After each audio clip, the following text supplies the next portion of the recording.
प्रज्ञा युवा प्रकोष्ठ में उपस्थित सभी युवा साथियों का हार्दिक अभिनंदन करता हूं। जिस अभियान को लेकर आज यहाँ आपके समक्ष उपस्थित हुआ हूँ, उसका मुख्य कार्यक्रम कुछ देर में यहीं स्थानीय केएन क्लब में आयोजित होना है। लेकिन प्रज्ञा युवा प्रकोष्ठ में आने का कारण और कार्यक्रम से पहले यदि कुछ है तो यही है कि जो लेट्स इंस्पायर बिहार या मिलकर प्रेरित करें बिहार, इस पूरे अभियान, इसकी संकल्पना, इसकी प्रेरणा यदि कहीं से हुई तो पटना में प्रांतीय युवा प्रकोष्ठ गायत्री मंदिर में ही युवाओं से जब बात कर रहा था, उसी में जनवरी 2021 में कुछ प्रश्न मैंने पूछे और जब प्रश्नों के उत्तर में एक प्रकार का संशय दिखा, एक प्रकार की निराशा दिखी, तो लगा कुछ करना चाहिए। वीडियो अभी भी यूट्यूब पे, फेसबुक पर उपलब्ध है। उसमें मुख्य रूप से जैसा कि बता रहे थे, बहुत पहले से वर्ष 2006 से ही निरंतर नित्य रूप में युवा प्रकोष्ठ में मेरा आना होता रहा और जब भी आता हूँ कुछ नई ऊर्जा लेकर जाता हूँ, कुछ नए चिंतन को मन में समाहित करते हुए जाता हूँ।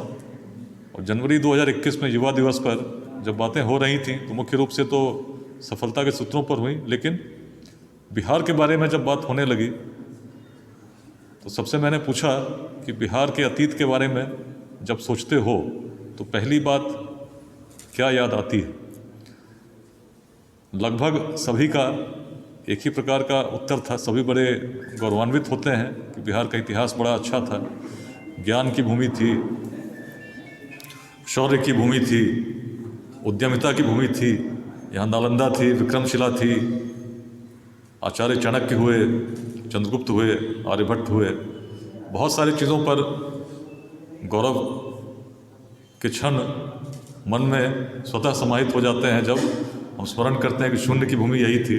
लेकिन उन्हीं से जब वर्तमान के बारे में पूछा गया तो एक प्रकार का सन्नाटा कुछ समय के लिए उस पूरे सभागार में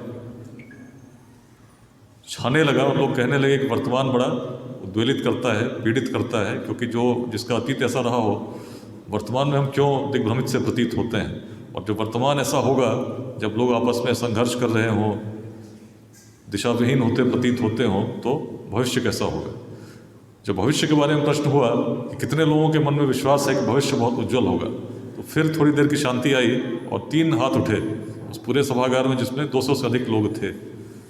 तो एक प्रकार से जो मन की बात होती है ना, मन की बात, तो उसमें जब हम सोचते हैं भविष्य के बारे में, तो जिस भूमि का अतीत इतना गौरवशाली रहा हो, जब मार्ग नहीं थे, टेक्नोलॉजी नहीं थी, आज की तरह आधुनिक संचार के माध्यम नहीं थे, उस समय क्या क्षमता थी लोगों को जोड़ने की कि व्यक्ति से व्यक्ति को जोड़कर, छोटे छोटे राज्यों को, गणराज्यों को जोड़कर एक अखंड भारत के साम्राज्य का निर्माण हमारे पूर्वज कर सके।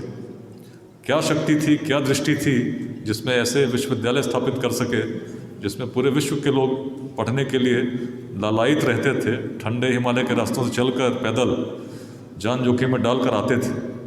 आज क्यों ऐसी परिस्थिति आ गई कि उसी भूमि में जहाँ पूरे विश्व से लोग आते थे, लोग बिहार से बाहर पढ़ना जाना पसंद करते हैं।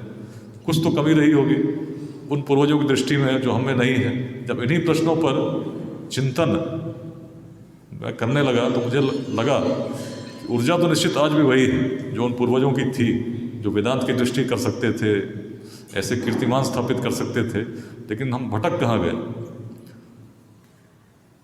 दृष्टि जब उन पूर्वजों की देखता तो देखता बहुत बड़ी दृष्टि थी।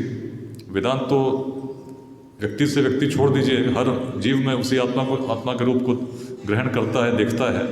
लेकिन उस प्रकार के साम्य भाव को लेकर जब हम समाज में चलते हैं तो छोटे छोटे वादों में नहीं ग्रसित होते।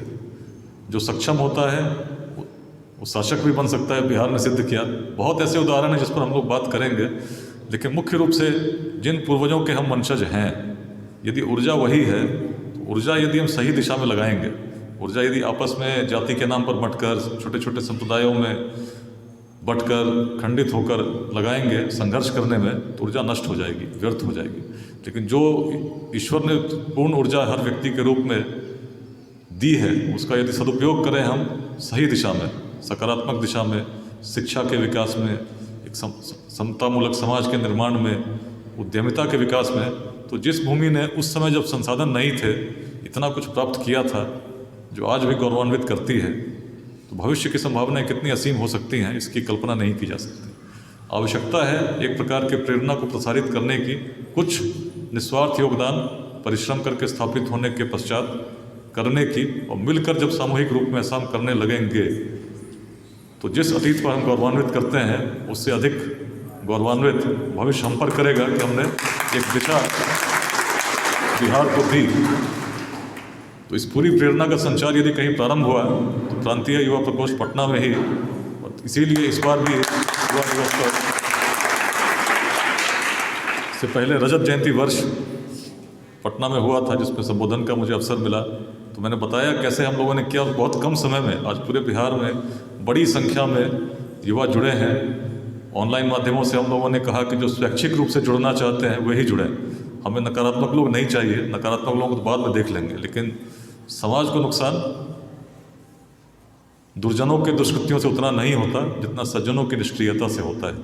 तो क्यों ना हम सब मिलें, और जब सकारात्मक ऊर्जा एक साथ जुटेगी और समाज को प्रभावित करेगी तो जो नकारात्मक शक्तियाँ हैं अपने आप वो भी सकारात्मकता की ओर आने के लिए निश्चित रूप से प्रेरित होंगी।